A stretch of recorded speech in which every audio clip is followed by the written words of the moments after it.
Hello, viewers, travelers, night owls, and dishwashing dreamers, Arya said, because every good map starts with a greeting. If you're listening in bed, pull your blanket like a cape. If you're walking, match your steps to a gentle drum. If you're cooking, let the steam be fog, we're going coastward. The caravan of 12 moved like a string of small moons across the glinting expanse.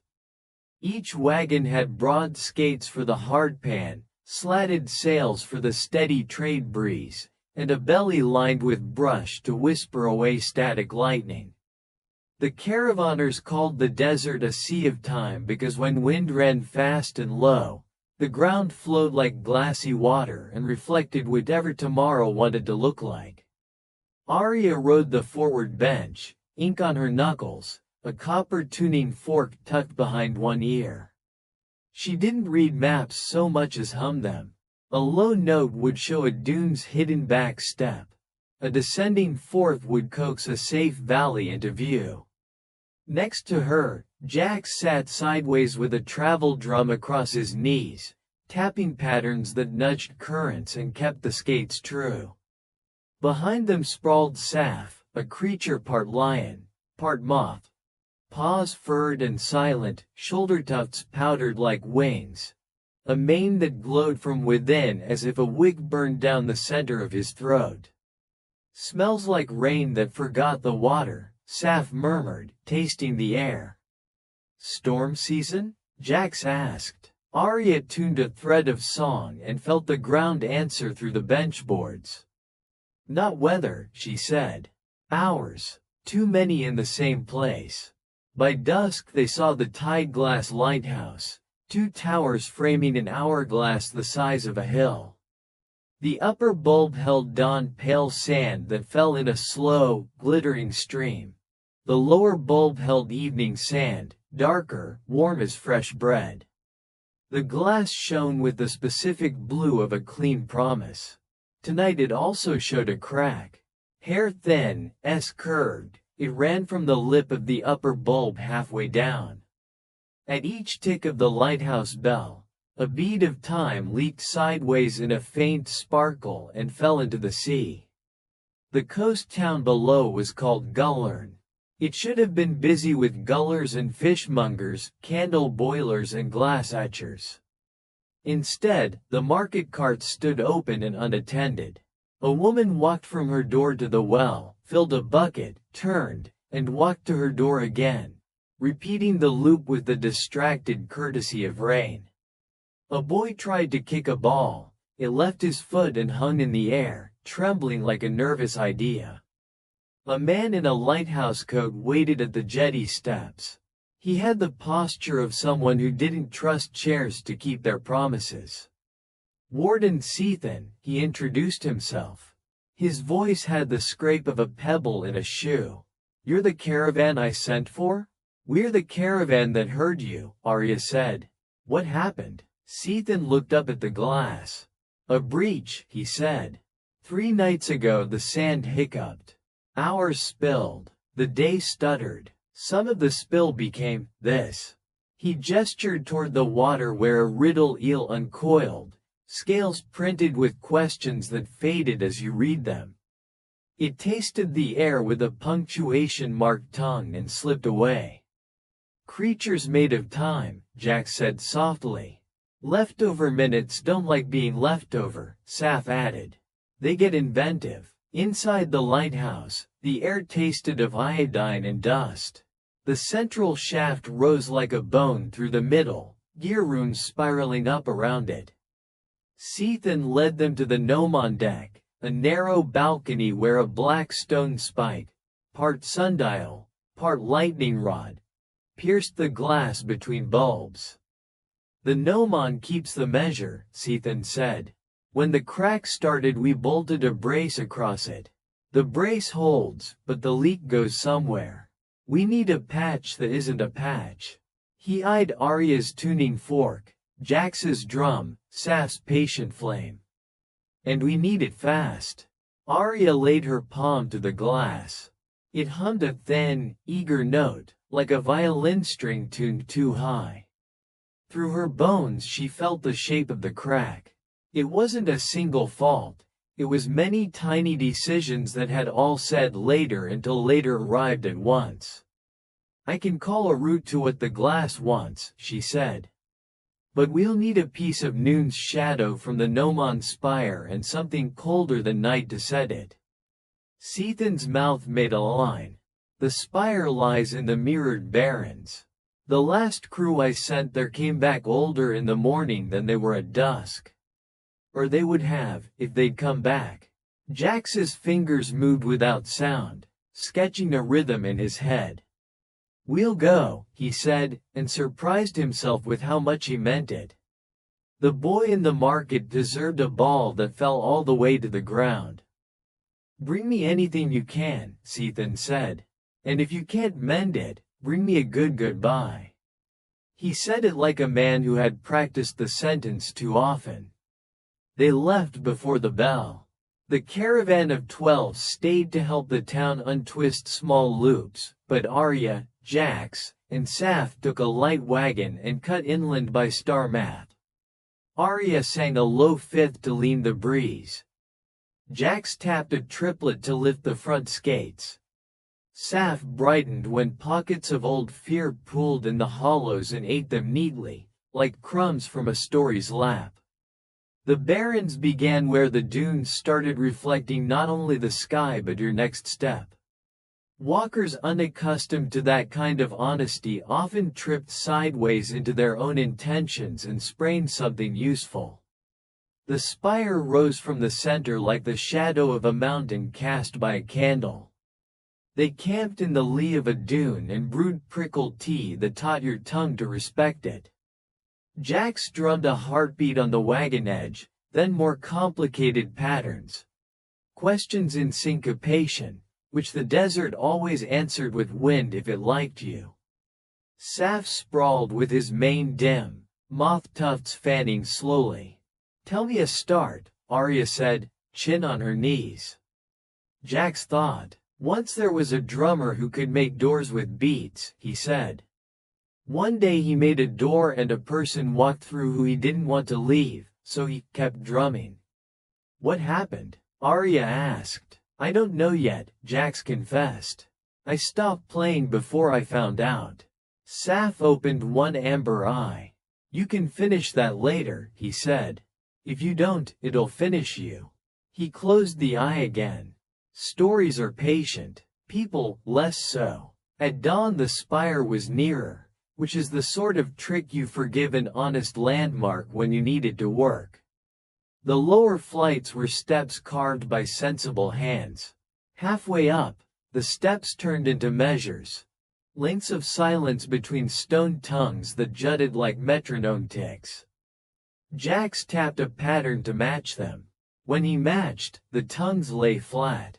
When he fumbled, the tongues darted like eels and nipped his boots. He laughed, sharp with fear and delight, and kept time truer.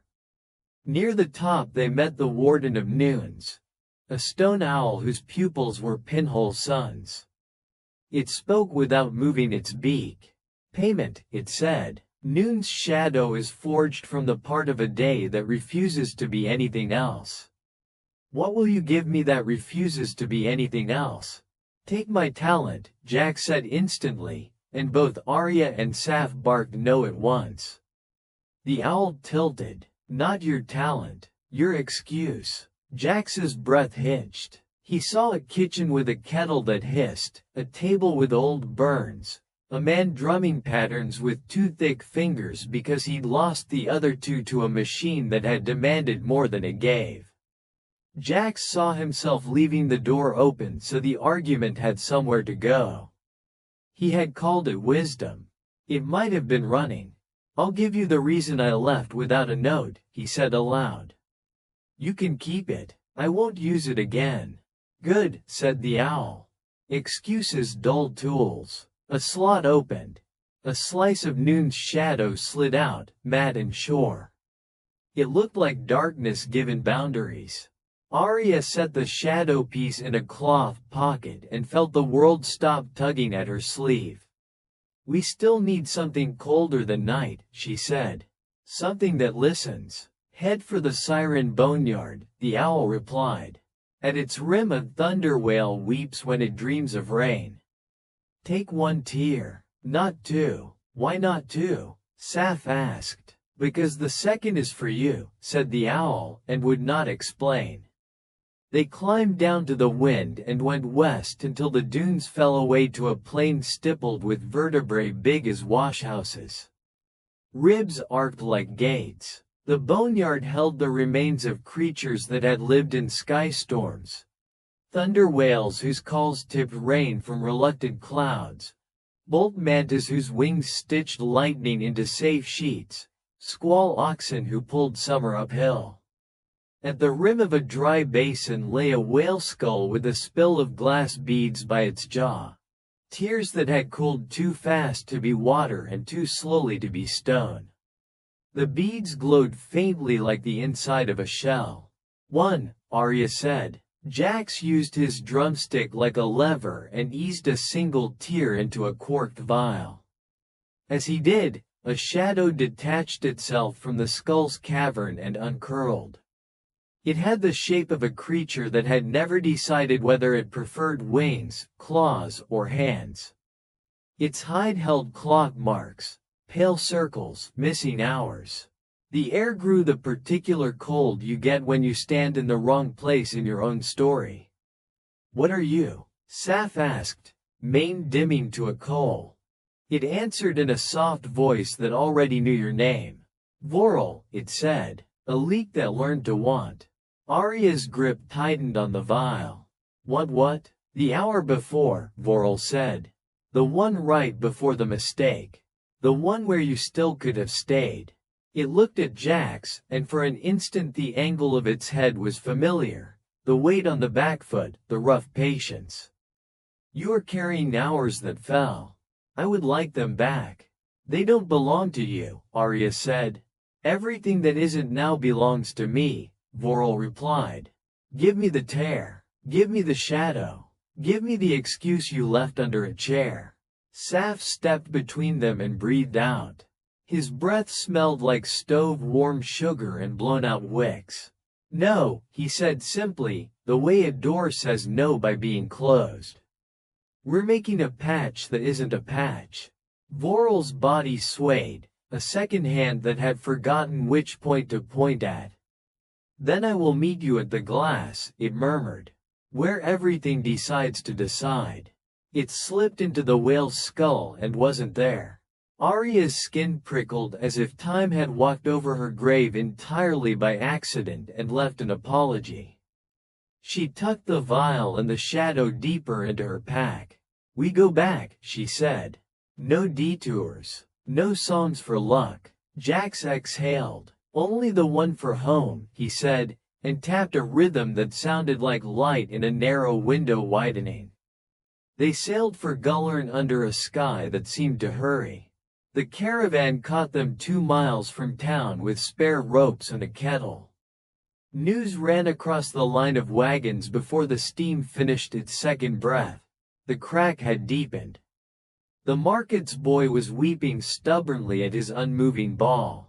On the harbor wall, barnacles had grown inward, their shells opening like tiny mouths telling the wrong part of a story. Straight to the lighthouse, Sethan ordered. If you have a prayer, bring it. Arya and Jax climbed the spiral while Saf padded ahead, the heat from his mane warming the iron steps. The glass sang a needle tone in Arya's teeth.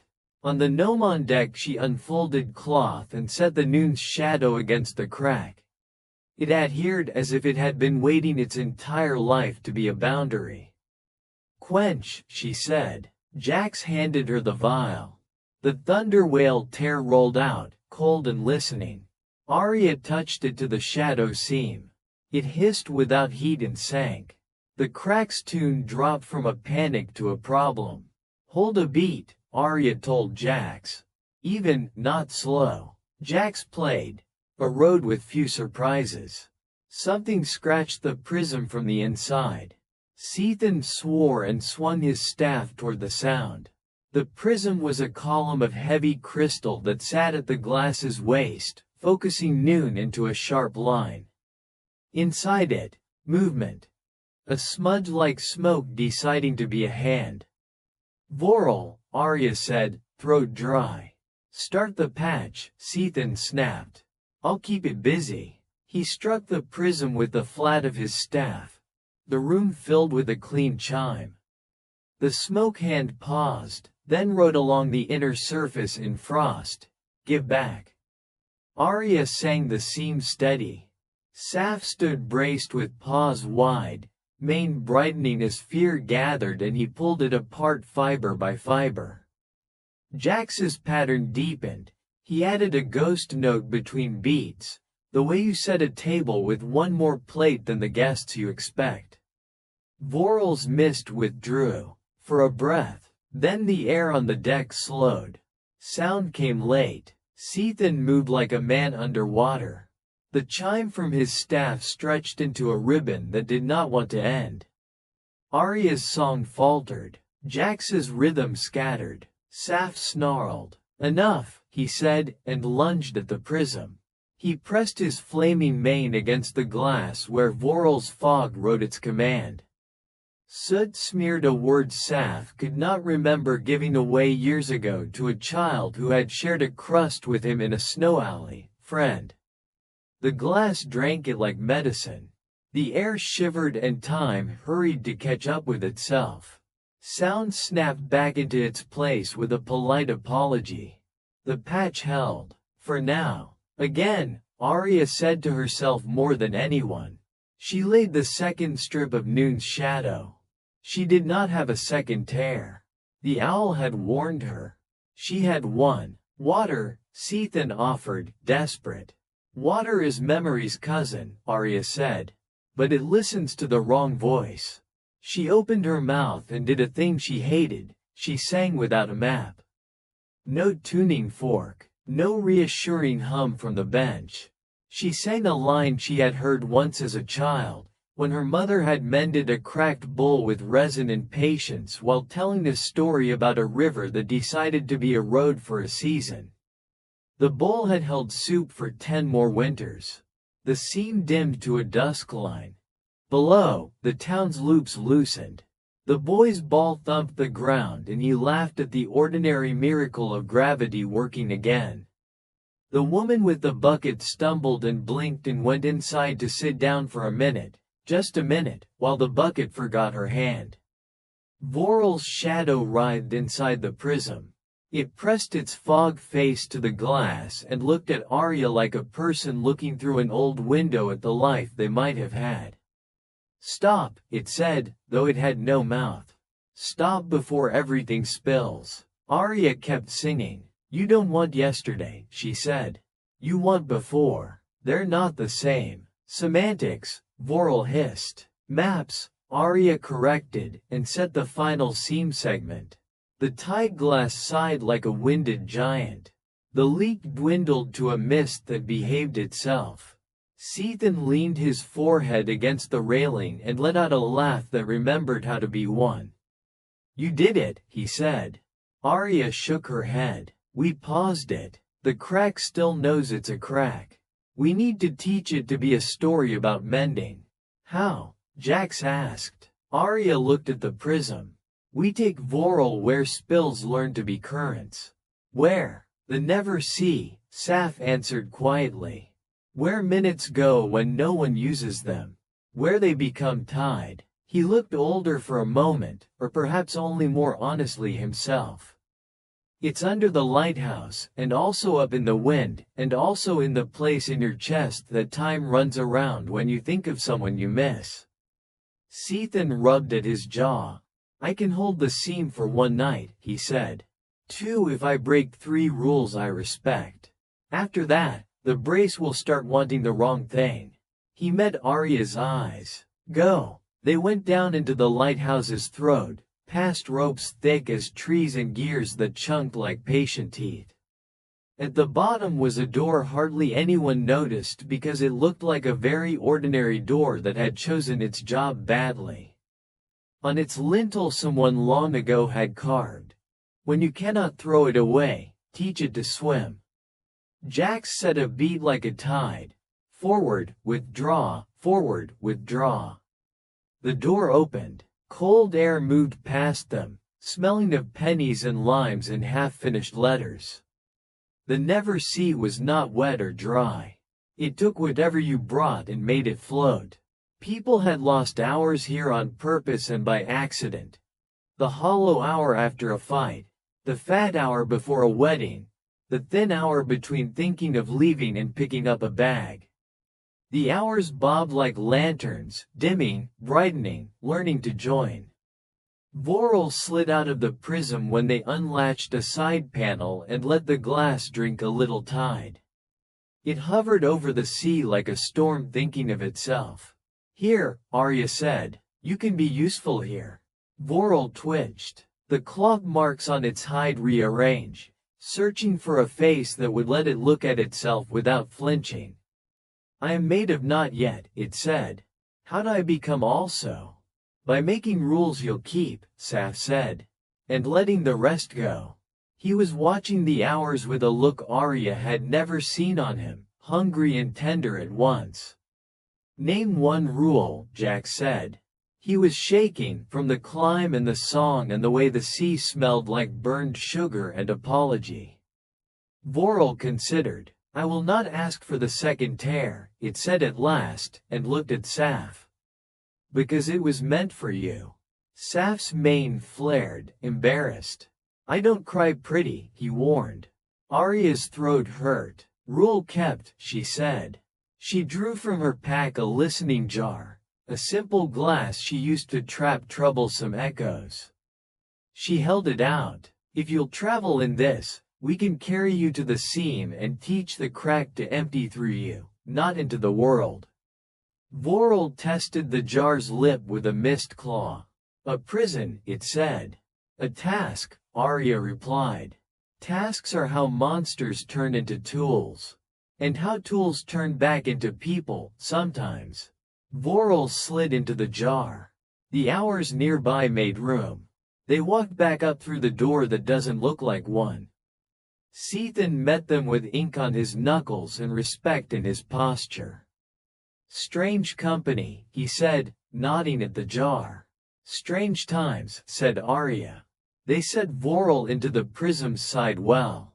The jar sealed to the crystal with a soft click like a reasonable decision. Arya sang, Jax played, Saf breathed, the seam glowed. The tide glass poured from dawn to dusk and dusk to dawn with a new gentleness that did not feel like weakness. On the harbor, gulls corrected their arguments and flew in the right direction. In the market, the boy kicked the ball and missed, once, twice, 3 times, and laughed every time like it counted. Jax leaned against the railing and watched the sand fall. I don't want to stop, he admitted. If I stop, I'll have to go back. Saf bumped his shoulder. Stopping isn't the same as arriving, he said. You can rest in the middle. Arya opened her mouth to agree, and the lighthouse bell tolled a 4th time when it should have tolled 3. Below, waves pulled back farther than they should, leaving the bay's rocks exposed like ribs.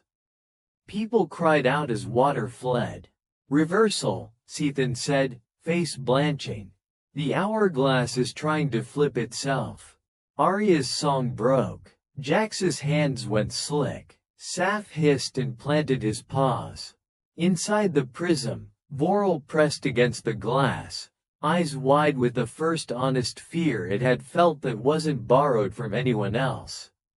Hold, Arya said. Hold, we're not done yet. The lighthouse shook as if a giant had decided to turn the world over like an egg timer. Gears clanged below. Ropes sang in low, unhappy voices. Sethan swore in 3 languages and used a 4th to pray. The brace can't survive a flip, he said tightly. If it goes, all the spilled hours come back at once, and not where they belong. Arya looked at the prism. The jar with Vorel fogged on the inside with the creature's breath. It was a ridiculous detail that made her love it a little. How do we keep a thing made to turn from turning? Jax asked. By giving it a better motion, Arya said. Not a stop, a sway. She put the tuning fork to the railing, struck it, and listened. The pitch that came back wasn't the glass's thin fear, it was the deep note of the sea. Sethan, can we rock the frame? We can, he said, if we don't mind losing 3 teeth off the lower crown wheel and my job title. Good, said Saf. Jobs can learn new names. They moved like a small choir that had rehearsed this never. Sethan yanked the counterweight arm with a grunt.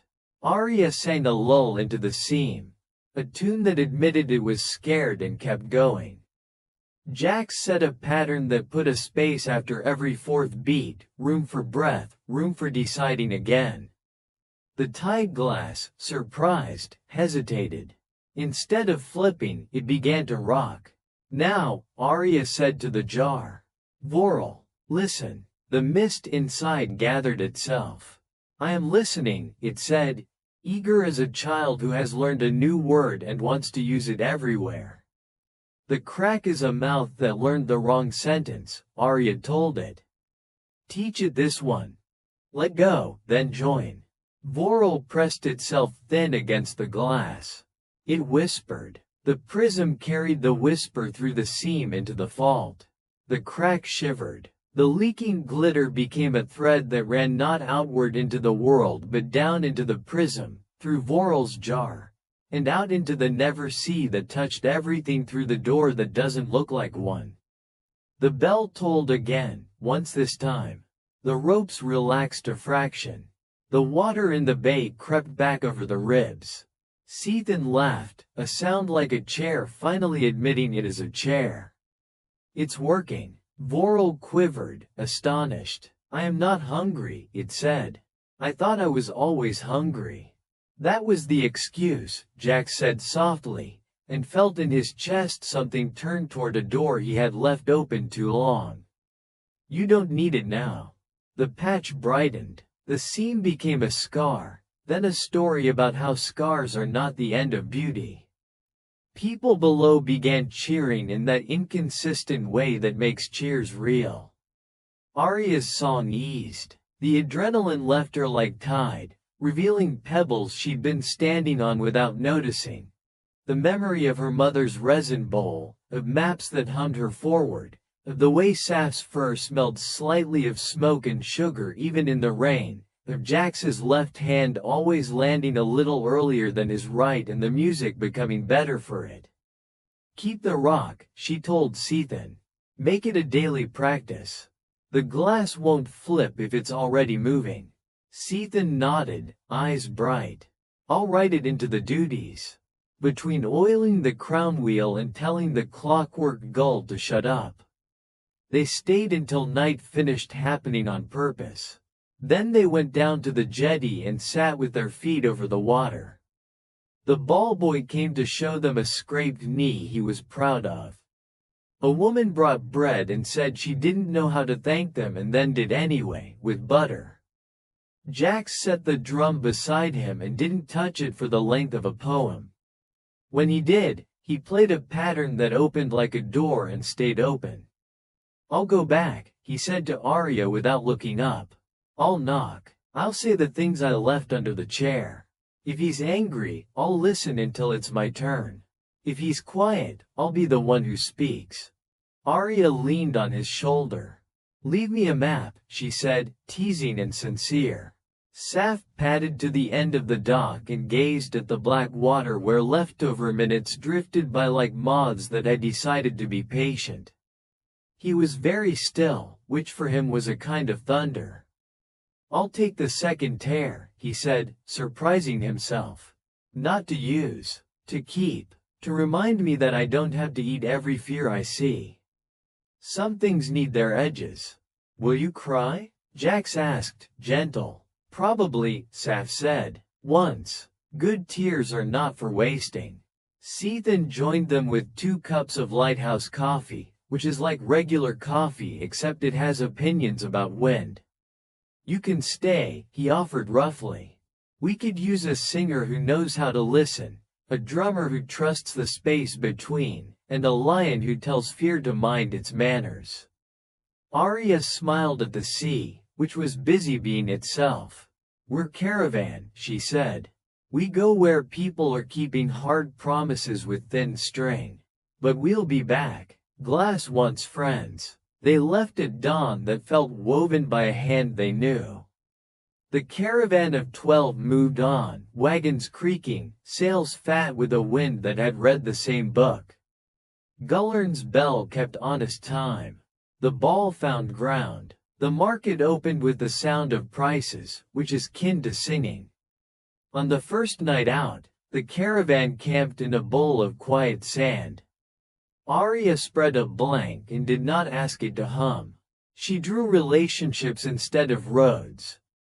Jacks to a door, Saf to a tear, Sethan to a counterweight, Vorel to a rule, the tide glass to a never see that looked suspiciously like the space behind your ribs when you breathe in before you forgive yourself. The drawing looked less like a map and more like a promise you could fold and keep warm. "Hello again, viewers," she said into the dark, because once you greet the world it starts greeting you back. If you're listening, match your steps to a gentle drum, tuck your blanket like a cape, and let tonight be exactly as long as it needs to be. Jax nudged the fire until it made room for another log without complaint. Saf curled his moth tufts over his nose. Stars practiced blinking. The desert reflected tomorrow the way it always had, honestly, and with room for mistakes that were learning how to be songs.